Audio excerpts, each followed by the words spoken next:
যদি আপনি সুযোগ পেতেন তাহলে বাংলাদেশের কোন নায়িকাকে এখন সাজাতে চাইতেন? কোন নায়িকাকে?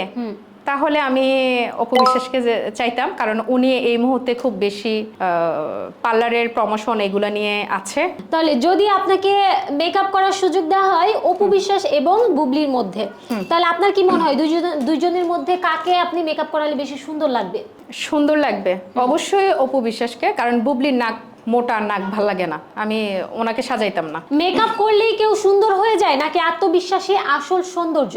এটা তো হচ্ছে সত্য কথা, সত্য কথা তো মানুষ পছন্দ করে না, মেকআপ করলেই সুন্দর হয়। আমি যেহেতু মেকআপ আর্টিস্ট, আমি বলবো যে আপনারা মেকআপ করেন, আমাকে টাকা দেন, আমার কাছে আসেন, সুন্দর হয়ে যান, মেকআপ করে সুন্দর হন। আপনার মেকআপ আর অন্য মেকআপ আর্টিস্টদের সাজের মধ্যে আসলে পার্থক্য কি? কেন আপনার কাছে যাবে মানুষ? আমার কাছে যাবে কারণ আমি হচ্ছে ফাউন্ডেশন কম দিই, আমি অতিরিক্ত সাদা বানাই না, এই জন্য আমার কাছে যাবে। আমি ন্যাচারাল রাখতে পছন্দ করি, পোলারা আমার মেকআপ দেখে ক্রাশ খায়। আর কিছু কিছু মানে ফাউন্ডেশন বেশি দিলে তো পোলারা পুরা দৌড় দেয়, ভাগে। আমার মেকআপ দেখে ভাগবে না, আরো ক্রাশ খেয়ে প্রেমে পড়বে, এই জন্য আমার কাছে যাবে।